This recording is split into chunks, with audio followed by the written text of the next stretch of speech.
Your ex-husband, he asks for a divorce. What was going through your mind and what happened in that moment? I was like, thank God. Honestly, it was one of the biggest reliefs I felt in my life. It left me in a position where I was completely a shell of a person. Like, I just wasn't the person I used to be. I made a decision to change who I was at that stage. I made a decision to take whatever broke me and have that fix me. And whatever you've gone through should be your strength to get through whatever else is coming to you. No matter who you are, you can become whatever you want to be. Well, my guest today is Marms Hope. Now, this lady has lived in more countries than most of us go and visit on holidays, but she's back here in Dubai. And so I brought her in the studio today because she has a very interesting story. And I want to start by asking you a question. Straight away, we're going back a little while. You do have a good story here, so I'm going to take you back a little bit to the time where your ex-husband, he comes home from work and he says to you, he asks for a divorce because you're not the independent woman that he once met. Yes. What was going through your mind and what happened in that moment? That exact moment I can recall like it was yesterday. I was like, thank God. Honestly, it was one of the biggest reliefs I felt in my life. Looking back at that story, I had quite an abusive marriage. Not as much physical, it was physical too, but it was more emotional abuse and psychological abuse.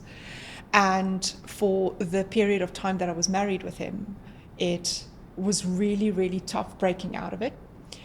He was very much a narcissist, and it was that controlling element of being in a marriage where you just couldn't break free. When I met him, I was very independent. I've always been quite an independent person. I like having a purpose. I like doing my own thing, but at the same time, taking care of the people around me that I love. And when I met him, that was taken advantage of to the next degree. And it left me in a position where I was completely a shell of a person. Like, I just wasn't the person I used to be. I was always at his beck and call. I was always doing everything. And apart from that, it was also the emotional breakdown that I used to feel or used to get. Everything was always my fault. And yeah, that's the little journey that I went through with that. So when he said to me, oh, I want a divorce, I couldn't say yes quick enough. But at that same time, when I said yes quick enough, it got back, like it bounced back at me. And he was like, oh, so you're not even fighting for our marriage. So it was like, at that moment when he said that, I knew that I was just going to go into another repetitive circle of abuse and all that. So I took that moment and stepped out. You haven't always been the lady that has gone and said yes and, you know, jumped at opportunities and chances. So if we go back a little while, go back to maybe your childhood and tell me where Marms comes from, the values that you hold today. Where do they all stem from? And who was she back in the early years? Okay, so when I was little, my mum passed away when I was very, very young. I was 6 years old. She committed suicide. So I immediately, as a child, had to just fend for myself because I didn't have that backup of, hey, my mum is there. My dad and my mum were divorced when I was 6 months old. So at that stage, also didn't grow up with my dad physically in the house. So I bounced around quite a lot when it came to my mum. She had quite a lot of relationships and stuff like that. And I just had to learn to just do things myself. So that independency started from a very, very young age. When she passed, I went to live with grandparents, and thereafter my dad took custody of me, and he was already married with 2 other children. And I was just the outsider in the family, really. And I always had to just make do of myself, teach myself, cook for myself sometimes at the best of times. And I think that's where my independency and my courage and my way of coping has grown into me being the person that I am today, obviously with a lot of journeys along the way, also supporting that, or not supporting that, but emphasizing that. And I think where I come back, and if I look back at my values, my values are kindness, honesty, respect, organization, or not organization, structure, because I came from a very broken childhood. So I need that stability in my life. And I think this is also that turns back into probably why I traveled so much, is because I needed to find a place where I actually belonged. And my values stand very firm when it comes to being honest with people. Like, have to be honest with people all the time. I can't live a lie. I love having structure. I love having a way to focus on something that I can achieve and make sure that I do achieve it, because if there's no structure, you wobble off all over the place. So I think that is what basically molded me to become who I am today. So let's go back a little bit. You're a young girl and your mother takes her own life. Yeah. How did you feel when that happened? And how do you get past something like that? I don't believe you ever get past something like that. I don't think anyone, if you do, you're probably a psychopath. But I don't think you can physically get past that. You can find a way to cope with it. But at that moment, I remember it so clearly, and it might be a bit muddled up because I was so tiny. I remember it was on one of her birthdays, and I can't remember which birthday it was. And I was sat at my aunt's house, her sister, and playing along with my cousins, and my grandparents came through the door. And they broke the news to my aunt that this has happened. And I remember crying, but I don't know if I really understood what was happening. I think I was just crying because, I'm a child, like, mummy. Yeah. And the immediate thing that I did was I said to my grandpa, I want to sit in front of the telly on his lap and watch the news. Because in my head, I thought my mum's going to be on the news, because bad things happen on the news, right? And from there, I think I just day to day, I just lived with my mum not being there. I had my dad there, but we didn't really have a good relationship, and my stepmom and all that. So there's always been that missing element of thinking, what if my mum was here? Who would I be today if she raised me? Who would I be today, and what would she think of me and the woman I've become today? And who was your mum? Tell me about her. Oh my gosh, I wish I could remember everything about her, but I think we were very, very similar. She was this bubbly, outgoing, very skinny woman. I don't know how she stayed this skinny after a child, but she was very fun. Like, from what I remember, and I read a couple of her journals and stuff, and she was caring. She was in the police force, so she was a police woman back then. And yes, from what I can tell, she was just this radiant personality that people love having in the room. And I see that a lot in myself, because I have a very bubbly personality in that sense, or I hope I do. If I don't, please let me know. You're bubbly. So that's who she was. Yeah. And she was very extrovert, outgoing, but she did have her demons too. She did have darkness, and she did have her own insecurities. So I think, that's who she was. You get the news, you're at your auntie's place, and then I guess it's from that moment you go home with your dad. And your dad meets a new partner and starts a new family. What's the arrangement there, and how are you treated in that sort of family dynamic? That was tough, because my dad was divorced from my mum for quite a while. And then when she passed, I lived with my grandparents, her parents, for a little while too, before I went to live with my dad. So I'm not sure about what the dynamics were there, if he wanted me to come live there or not. But when I did eventually move in and go live with my dad and the stepmom, and at that stage it was just one brother. And how old are you at this age? I'm 6. 6. Yeah, 6 going on 7, because it was a few months before I moved in. I don't remember much. I think there's still a lot of trauma hidden there that I blocked out and all that. But from what I remember just growing up, it was a very, very lonely journey for me. I never ever felt like I was part of the family. I can take an example. I walked into the living room where we were sitting and watching television. Everyone was sat there, and I walked in to sit down and watch television with them. And his comment was, "Does everyone have to be in here?" And he got up and he walked out. I will never ever forget that day, because for me that day confirmed to me that there was something broken with either my relationship with my dad or with my dad. It wasn't me. Do you feel that maybe he was taking things out on you, feelings that he potentially had, with your mum? I think so. I think the fact that I look like my mum probably played a very, very big factor in that sense. Maybe some guilt of the fact that he abandoned his family back in the day or whatever.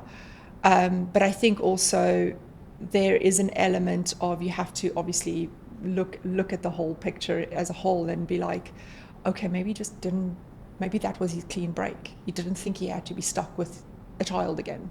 That reminds him of his ex-marriage. Maybe that's that. But of course, that's not going through your mind when you're 6 or 7 years old either, Nope. nor should it be. It's not, that's not your responsibility to think like that. Exactly. That's on him. Exactly. And I think I was treated very unfairly during the whole course of my upbringing in that sense. But it's been lonely. When do you think you realised, though, that you weren't the actual problem in that family dynamic? Oh goodness, this is probably one of the toughest things. I think, so my dad abused me sexually. That was the day I knew that it wasn't me. I was broken. I knew that was wrong, and I literally ran away the day that it happened from home. And they begged me to come back, my stepmom and all that. I ran to a friend's house. And they begged me to come back, and my stepmom listened to what I had to say. She confronted my dad, and I said, before I come home, I need to know that he's admitted it to her. And he denied it. He denied it all along. So that whole time of my teen years, I lived with the fact and that fear of that happening again, because no one believes me what I said. And if it was that easy for her to not believe me and believe him that it didn't happen, who says he can't get away with it again and couldn't do worse? I mean, I don't know what worse could be, but yeah, that's how it felt at that moment. It was that's when I realized that it wasn't me. It's not me at all. I walked away from that. And up until this day, my dad and I don't speak. Once he denied it, you were able to leave the house again and get yourself into a safer environment? No, I had to stay in the house for another year, but I left home the day I finished my grade 10 or grade 12, my matric year, as we call it in South Africa. So for that year then, what was the dynamics in the household at that point and your relationship with your dad in an unsafe It was a very environment? very, very unsafe relationship. I tried to just seclude myself quite a lot, be around my stepmom quite a lot, be around my brothers quite a lot at that stage. I tried to just not be in a room where he is. I would escape the room this time. It wasn't the other way around. But there was a very, very awkward vibe in the house across my stepmom, my dad, and I'm sure the boys picked that up too. Did he stop in that last year? Yes. There was no more encounters? No, because I'm sorry that you went through that. That's terrible, Mums. Yeah. It's awful. But it's made you the beautiful, strong woman that your mum would be proud of today. Thank you. That I am sure of. Now, do you think... I've read your story and you said you got married quite young. I think you were 19. What led you to getting married so young, do you think? I was a little older than 19. Oh, you were? Yeah, I was. Fill me in. No, okay. Tell me that. Right. So I got married when I moved to Dubai the first time. Oh, that's right. Yeah, Yes, I was yes. in my. I literally think I just turned 30. Oh, you were 30? Yeah. Don't look even old enough to be 30 now. Goodness me. Thank you, You- Laurie. Stop it. Stop it. It's the lighting. No, so I got married when I moved to Dubai the first time, a year and a half, 2 years on from that. Yeah, got married to my ex-husband. Okay. And yeah, it was probably not the best decision I made in my life. I did have warning signs all across banners and across billboards, and people warning me. But at that stage, I was blind to the whole situation that was unfolding in front of me with my ex-husband, and I did it anyways. Mm-hmm. And probably one of the worst decisions I've ever made in my life. Who was Marms then compared to now? Oh my goodness, well, Marms was much younger then, Yeah. and not as wise as she is today. I think my journey after that obviously has shaped me to be who I am today. But back then I was this very broken human still. Like, I haven't had my therapy and talked about my issues and my daddy issues and everything else that I was dealing with. And I think that is also what related back to why in my relationships, and especially my ex-husband, I was probably looking for that father figure everywhere I went. Yep. But yeah, back in the day then, I was like, I came to Dubai from a very small town in South Africa, and to the glitz and the glam, and everything is just woo, like fast. Amazing. It's fast and it's like all glamour and all that. So I was very starstruck with Dubai back then. And yeah, I just took full advantage of the city, to be honest. But career-wise, I was in a personal assistant / executive assistant position with a marketing and advertising agency out here, a very big one. Always committed to what I did. That's one thing that I can say is I've never ever failed my work in any situation that I found myself. No matter where I was mentally or physically, I would always show up for work. That was my pride. That's how I was raised. That is how the culture is back home, is like, if you don't work or if you don't go for what you want and need, you're not going to get it. Now, I've got a gap just here, so just take me back a little bit. Who brought you up after you left your father's home? Because you said, you've got these values that have instilled you to be, committed in any sort of work. But I'm assuming that didn't come from your father. So who gave you those sorts of values and that? So those values came from myself, I think, quite a lot, and also just from my culture. South African people are known for working well and working hard and having that. We're quite, what is the word? We're frontier people. So we love going out there and making things work for ourselves because we don't come from easy times. Yep. Never have. And I think that is just part of my DNA and part of my foundation that I was built on. And my upbringing too is like, I always saw my dad work. I saw my mum work. My stepmom worked for a little bit and all that. But I think in general, my granddad, he worked until he was 80. Like, it's things that you look back and you're like, I must be getting it from family somewhere. But at the same time, I think because I had to become independent quite quickly, I had to just work. I had to just make it work, because if I didn't do that, I had to go back home. And I didn't want to do that because I didn't know what was waiting for me back there. So you've become this independent woman. But now let's go back to the moment your ex-husband comes home from work and he says, I want a divorce because you're not the independent woman that I first met. Yeah. So how did we get there? As I just said, the part where I was looking for a father figure. Yeah. I think I broke myself so down of thinking I'm not worthy. Did he add to that? Yes, 100%. Yeah. In every moment that he could put me down, easier word. Yeah. Could spell Much that easier one. word. You can spell that one. Every time he could put me down, he did. And I think he chipped away at my personality, at my independency and everything there. I wasn't allowed to work. I was physically and literally locked in a house in the middle of Malaysia at that stage, and in England, two places we lived after Dubai, where I literally was a glorified dog sitter. So Laurie, how you love cats? Yeah. I love dogs. And I looked after his dog. The only place I could take her out for a walk was out in the garden. I couldn't go out anywhere. Didn't have money, didn't have anything. I was cut off from everything. You weren't allowed to work? No, he didn't want me to work. He said I didn't need to work, although I did.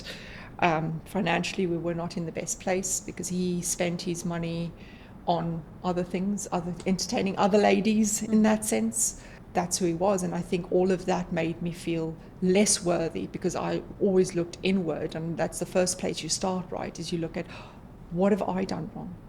Who am I? What am I doing wrong? What can I do to be better? Yep. And I think that chipped away at my soul, really, and becoming this dependent woman at that stage, because I had nothing and nowhere to go. So he comes home and says, I want a divorce, and you sit there and you think, what next? This is my out. This is my golden ticket. Yeah, I literally, I can't tell you how happy I was when he said that to me.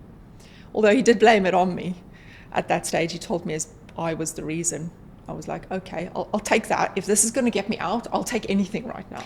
So how did you think you would survive? Because you're sitting in a situation where you're very dependent. You're not earning your own money necessarily. You're stuck in a different country, at this point, Malaysia. Mm-hmm. He says, I want a divorce. And you're like, oh my gosh, thank you. Yes, me too. How do you get out of there? And what gave you the courage to walk away? That was the first thing that I worried about. But I said to myself, you've done it before. You left South Africa with what I think it was like $500 to my name and moved to Dubai with no job, nowhere to live. Just did it. And I'm a bit of a dreamer in that sense. I always think the most unachievable things are achievable, and I try to prove myself that I can achieve it. So I like doing that. So why didn't you think about that in this awful relationship? Go, you know what, I need to leave because I can do this. Oh my goodness, because when you're stuck in emotions and relationships, right? And especially with a narcissist, and you can't see outside of the situation, you can't take your soul out of it and look in. It's really, really tough. You get stuck in this loop, and I can now recognize it. I look back and I look at other people that are stuck in those situations. I'm like, get yourself out of there. And they don't listen, but I understand why, because there are emotions involved. We all have that fear when it comes to our emotions.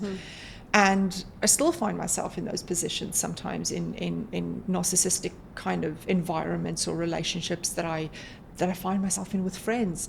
But I'm now wise to it, that I'm like, I recognize it very quickly, and I slowly just creep out. I'm like, okay, maybe I won't see you again or go for a coffee anymore or something like that. So if you don't see me again. It's your shot though. What do you mean? Yeah, so that is where you find yourself, is when there are emotions involved. It's a very different ball game, and if you've never been exposed to that or come to that realization, you can't get out of it. But when I did, I said to myself, okay, who can help me? I looked at the people around me, and I had very, very close friends that have been friends for many years. And I said, I really want to get out of this. They are very keen to get me out of this too. And a friend of mine said they would loan me some money, and I can go live somewhere for a month to figure out my life, because I had to just take a breather from what I was going through.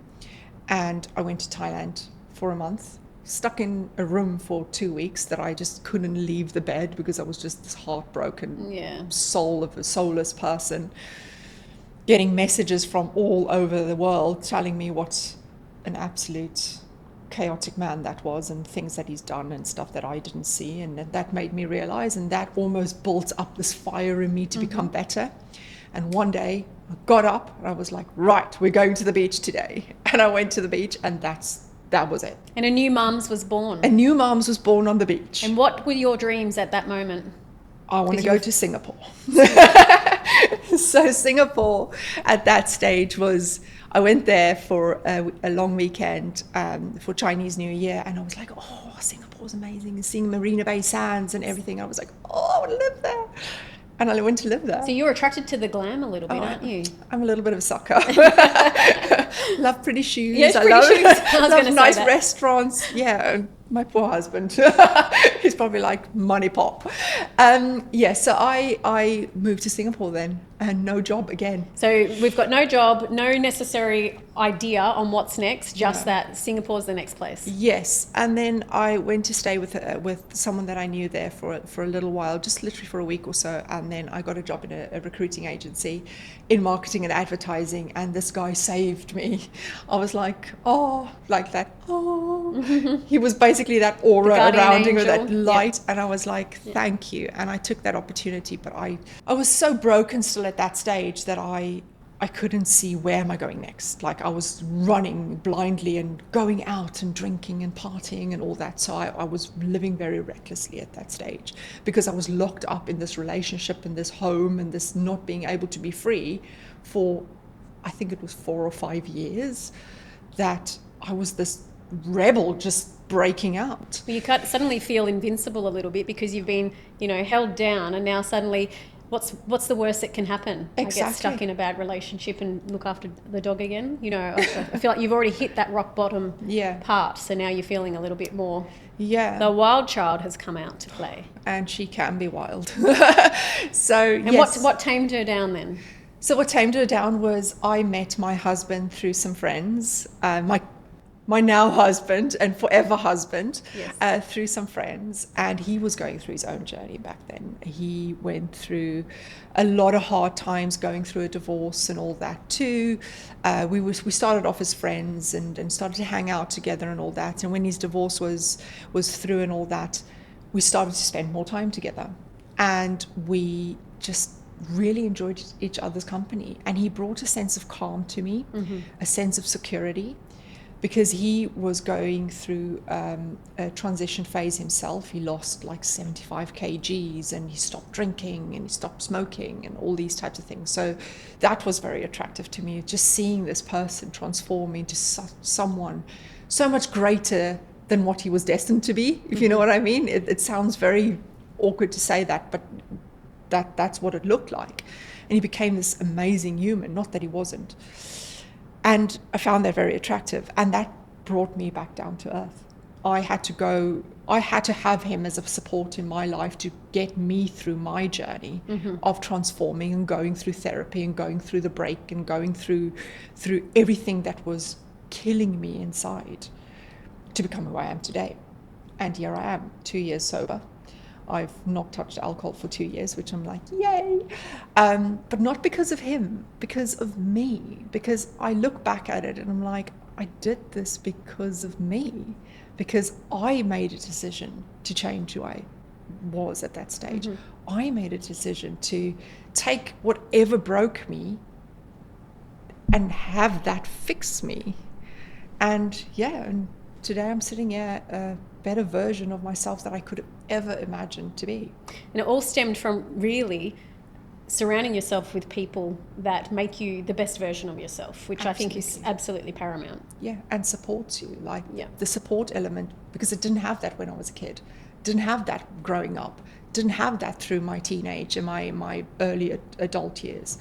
But then once I have that structure, and that's again going back to systems and structure, right? It's like, and this is why I do what I do so well, is because that is what my foundation was built on.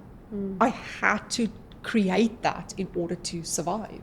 Because otherwise I would have probably gone down a path that my mum went down, and it's coming to that crossroad, isn't it? It's like, do I go left or do I go right? And you've chosen obviously the greener path. Yes, of course. So was Singapore all rosy? Well, well, wait. What a loaded question. Right. So Singapore was great when I moved there. Yeah. Unfortunately, that didn't last long because COVID happened. And that was all doom and gloom. So it lost the glam. It lost the glam right. Instantly, overnight, literally looking at PM Lee on the telly, and he was just like, right, no, mask on, you're not going anywhere, stay in your house. That had to happen. So when that announcement happened, my husband moved in. We were literally just in the start of a relationship then. And he moved in with me into a shared apartment with other people, another Australian guy too, which is now our adopted child, basically. Oh, nice. Really, really great guy. We love the Aussies. Yeah, they are great. And we lived in a room. It was probably the toughest 2 years that we ever went through in the start of our relationship, which again built the foundation of our relationship, and it made us who we are today. We can conquer everything together.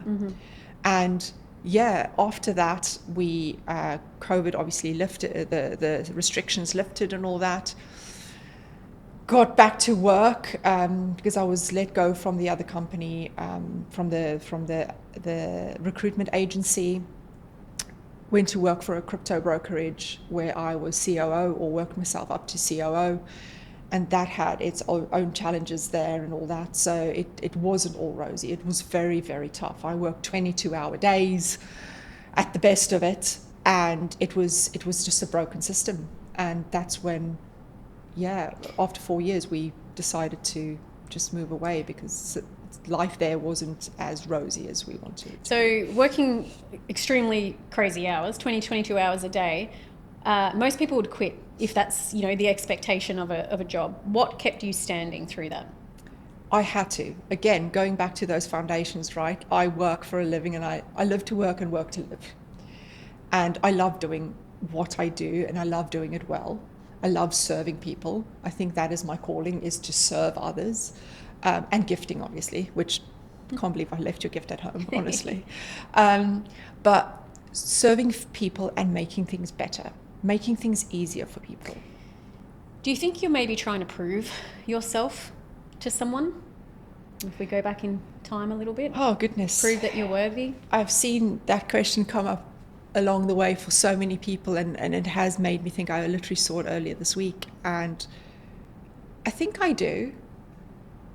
But to who? I don't know. I think the only person, if you have to look at it realistically, I have to prove anything to is myself. But do I really? Do I have to prove anything? Like, I don't think I do, because I think I've proven myself. I think I've proven my values and who I am and what I can do and what I can overcome. My resilience has been tested a lot, that's for sure. But maybe I should just stop proving things. I mean, I feel like sometimes we all do it, right? Because we people pleasers of some sort. But when I think go back to, when you were a child and your dad wasn't accepting of you, or the family wasn't accepting of you, and it just made me think, is it ingrained in you that you're trying to say, I am worthy, and so now you've instilled this value to be determined and to work hard and have those really good work ethics. It's not just because you're South African, it was because you maybe never felt good enough previously. And that's just what I was sitting here thinking. I wonder if that's what it is. Thank you, therapy. Yeah. Therapist Laurie. I won't charge you for that one either. Yeah, you know what? That does hit a bit home. It hits very close to home for me, actually. If I look back at it now, and as you say it out loud, and sometimes voicing these things make you realize that, right? It's, 100%. If I look back at that, totally. I was trying to seek that approval from people the whole time, which means if you want approval, you need to prove it, right? Respect doesn't come from out of the air. You don't just get it, you have to prove it. And I think I owe myself a little bit of respect in that sense of stop proving yourself to people. You are worthy. And I do this all the time. My husband still says to me, is like, come on, you can do it. Like, give yourself some credit. Like, I don't credit myself very easily. I destruct myself, put myself through self-destruction first before I actually accept who I am or what I can do. What do you think it would take for you to sit back and think, I am successful, I am enough? Well, except someone feeding me grapes and waving a palm fan at me. Wow. Oh, goodness, that is probably one of the toughest questions. Yeah. I don't know what success looks like right now. I have not figured that out. I don't know what I want it to be. But what I do know is that I probably will never, ever be satisfied with what I have. I would always seek more and would always want to go and make it bigger and better. The only thing that I think and look back at right now, which is currently and probably for my future successful, is that I bagged a really, really good husband. People. And I'm so lucky to have amazing people in my corner. My husband, my in-laws, like both my in-laws, they are the most amazing people on earth. Like my mother-in-law is a priest. Oh, wow. Yeah, and I'm like, okay, didn't see that one coming. Yeah. But good. But even the friends that I've been making, especially out here over the past 5 months living here, and I can't believe it's been 5 months, is people that are really supporting me and with me on my journey and seeing me grow and helping me grow and inspiring me to become better. That is my success right now. I was going to say, it sounds like success to me. Yeah. Bagging a good husband, great family, in-laws, you've got new friends, you've got, a whole new journey ahead of you. You've started a couple of new businesses. Yes. You really are thriving. But let's go back a little bit. Oh. Because we don't want to get too ahead of ourselves. The pandemic has hit. There's 2 people in one room. How long do you stay there for? We were in that room for about a year of the pandemic. Oh, that's a long time. Before we found a place online to move into when the restrictions were lifted to a degree that you could. Mm-hmm. So we couldn't leave at all. The closest thing to leaving was going for a walk or a run, which also you had to do with your mask on at that stage. It was quite brutal. But after that, we moved into our own place, and we took our Aussie housemate with us, because he was just like, get me out of here, I need some space. The pseudo son, adopted son. Oh, he's amazing. So we moved into our own place then, and that's where life started for us a little bit on our own, building our relationship a little bit more freely. And a year later, our adopted son, he was old enough to move out at the age of 20 something. And Mark and I had the house to ourselves, and we could physically and freely live there as a couple. Yeah, that's nice. Okay, so we've lived in South Africa, Dubai, England, Malaysia, Singapore, and then we come back to Dubai. What brought you to Dubai again? You've only been here 5 months. We went back to South Africa first. As well? Goodness me. And London. Oh, wow. Yeah, it was a journey. It's been a journey. So we went to South Africa. At the end of our Singapore journey, we were still working for someone in Singapore. Things went really wrong there. CEO, hand, cookie jar, you put the story together. We were due to go to a holiday in South Africa, and while we were there, our rent was due for renewal. And we were like, it's nice living in South Africa when you're earning US dollars. Like, why not? It's better life. And we're like, weather's better in the sense of you get seasons, people are better, let's stay. So we never went back. So we had friends pack up our home in Singapore. We gave our notice. All our stuff is still in storage in Singapore. Oh, wow. So Mark can't wait to get his records back because he loves his records. I can't wait to get my shoes and my handbags back and clothes and everything else that's there. And we lived in South Africa for a year and a half and went through some very tough times, because that's when the parting ways with Singapore and that company happened. We worked for a minor shareholder of that company also, who was based in Texas, so the hours didn't change. Then they stopped paying us for 3 months, and we were like this one household income. And things just went down a really, really rocky road for us, and we started to dip into our savings and stuff, which we didn't really want to do. And a recruiter for my husband, he's been a recruiter in his life for many, many years and placed him in many places, said, hey, you want to come work for a hedge fund in London, massive global hedge fund? He was like, it couldn't come at a better time. So we were going to London. And that sounds exciting too. Yes, I had a bit of phobia because I lived in England before, and the weather does not do me well. I'm a sunshine girl. So you'd like Australia? I would probably love Australia, the sunny side of it, not the cold side of it. And I know that cold weather brings me depression. Like, I did go down a little bit of a rabbit hole there too. But you said that this time you were moving to London, but last time you lived in a small village, right? In a small village, outside of the small village. So it's even further away from a small village. But this one we lived centre of London. Mark was very excited to show me London and what England is about, because obviously that's where he's from. And loved living in London. It was really, really great. It was a very different energy. It was very cultural, very historic. You could feel it was lived in. And we lived in Notting Hill, which was amazing to start with. So we lived on one of the main streets, and I lived across the road from Granger & Co., which was Australian. So Australia seems to... We get around. Yeah, you clearly do. So we lived in a really nice neighbourhood, and that started to resonate with me very well, in the sense of it healed me. But it also healed my husband, and that was our little healing journey there. And while we lived there, I was freelancing and contracting, doing what I do today for other companies. And we lived there for 2 years, and the company was like, right, let's go to New York. And we're like already set to go to New York. That sounds kind of sexy too. It does, especially after I visited New York a few months before that. And I was like, oh, I love this place. Sex in the City. And I loved the energy there, and it was amazing. Not knowing, but not realizing how brutal the winters are there. But I was like, oh, how bad can it be? So just before, literally a month before we were due to move to New York, and visas were in process and everything, Dubai came up, and the company was like, right, Mark, we would probably need you more in Dubai because then you can cover Asia, Europe, and the US. And he came to visit Dubai not for the first time, but for this job for the first time for a long period of time. And I didn't come with him. And he called me up one evening when we were catching up, and he was like, babe, I think I can live here.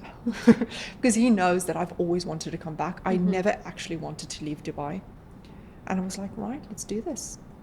Called his boss. He was like, we're in. Literally a month later, I'm not kidding you not, 3.5 weeks later, we landed in Dubai, middle of summer, and that's where it all started, and really. Here you are. Here I am, back with my soul, reunited.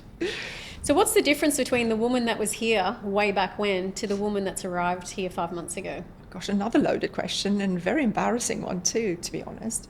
Back then, I was from a small town in South Africa, never lived anywhere else but in that small town in South Africa. They call it a city. It's a bloody town. And I moved to this glitzy glamour place where like starstruck, and it's like all this amazingness. That time it was like adventure. Everything was like, yes, brunches and drinking and just doing all the exciting stuff and going up the Burj Khalifa, and it was non-stop. Yeah. Living my best life. This time around, I came back, and literally as I came back, I thought, because I was so excited to come back here and show my husband what it is to live here, I thought the moment I'd land in Dubai, I'd get the sense of like, I'm back, baby. It wasn't. It was actually quite a damper in the sense of I just fell back into place in a city where I just belonged. It didn't feel different.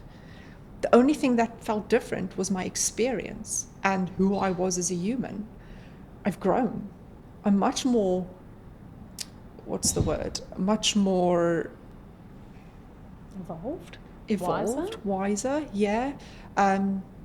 Experienced. There's another word. I can't remember. All the words that we can spell. All the words we can spell. Yeah, when we landed here, I just felt like I picked up where I left off when I left. But this time around, I was more sensible. Sensible was the word.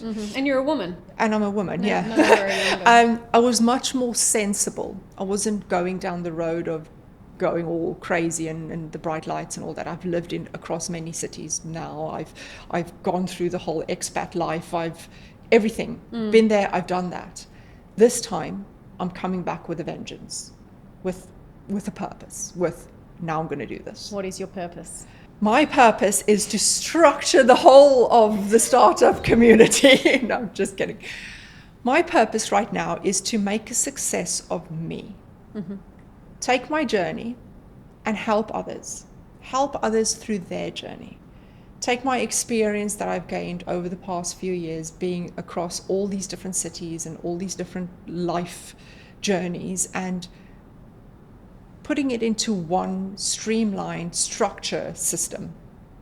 And yeah, that's just helping founders. You know, one of the reasons I wanted to bring you on today is because you have lived everywhere, but you literally had to reinvent yourself. Every time you go to a new country, and we're talking countries, we're not talking about changing suburbs or moving up the road. You are having to reinvent yourself. You're having to learn, the new ways, the laws and all those sorts of things. But on top of all of that, you've been knocked down so many times, and it's extremely impressive that you just can get back up again. And I'm not saying it's easy, because it's absolutely not.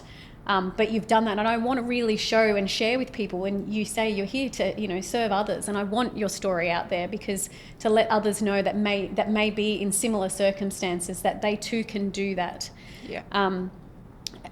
Tell me a little bit about your business here, though. Right. What do you do?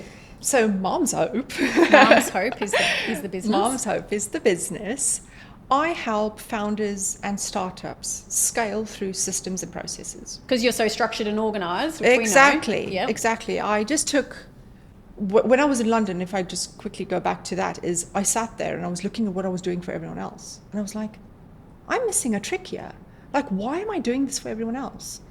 On their business levels, and I'm like sitting in the back, not getting any credit. I'm going to just do it on my own. I'm going to be that person doing it for people and this is a new book for me, right? Like coming in, just taking over Dubai and setting some structure in place and being the forefront and the face of Marms Hope, showing people what I'm capable of and highlighting my skill, which is structuring. Why not do it through a business? So I started it as a systemized business where I take startups and I take them through my process, my Marms method, if you may call it, of doing an audit with looking at where they currently are, looking at what strategy can we put in place in order to help them scale and helping them implement that. So taking them through that phase. And another idea out of that was born and listening to people. So I network quite a lot. And I heard people being overwhelmed and not being able to get things done. And they've got like all these tasks and they just don't know where to go. And I started a VA service. And I promise you, the first day it launched, I had clients before I launched it. It's unstoppable at the moment. And I was like, it's affordable for startups and new founders in order to be able to use people to just take that load off, right? And that's all I feel like my purpose is right now, is taking the load off people. Because being a founder myself, I feel the load. I honestly do. And especially over the past, since summer has come and gone, I can see what people are talking about. But what's helping me is the fact that I have a system.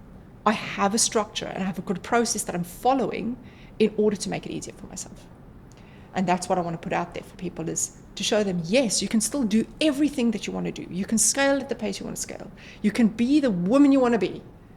But there's nothing wrong with asking for a little bit of help, because it makes the world of a difference. And then what actually gave you the courage to start it? Did you have any sort of imposter syndrome, or think, well, what if it doesn't work, or I get no customers, or this will probably take 5 years, or yes, moments? I had that imposter syndrome every day of my life, all day of my life. Literally have to hone myself back in, and this is where my husband's a great support, and he just talks me down. He's like he does that for me. He talks me down, and he's like, look, he puts in front of me exactly what I do, which is weird. He's like, look at what you have. Which is ironic, because you do that for other people. Right? So weird.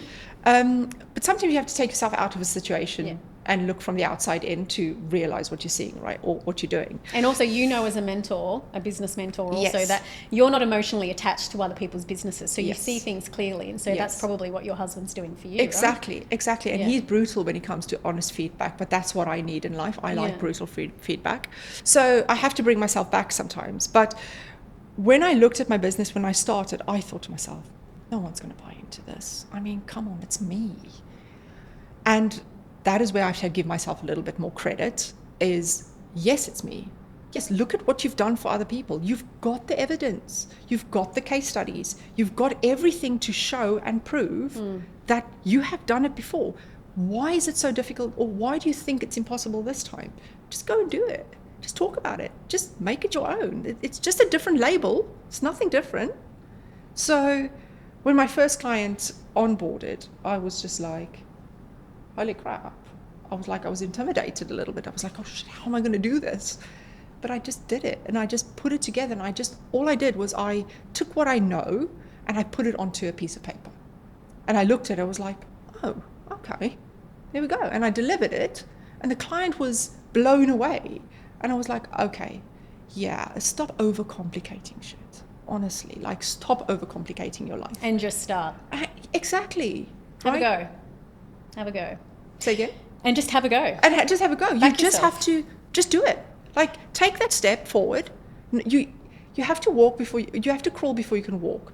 But you can't crawl if you just try, or walk if you don't just try. Just try it. You've got nothing to lose. I always say, if that was your bestie, what advice would you give her, right? And you would be, oh my God, Marms, you're amazing. You should so do this. You have run companies, you've done structures, rah, rah, rah. And it's one of the things that Lauren and I both talk about often, is like, I would push her forward to be the best version of herself every single day. And I'd be right there behind her.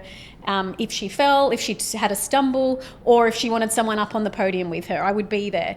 And she would be the same for me.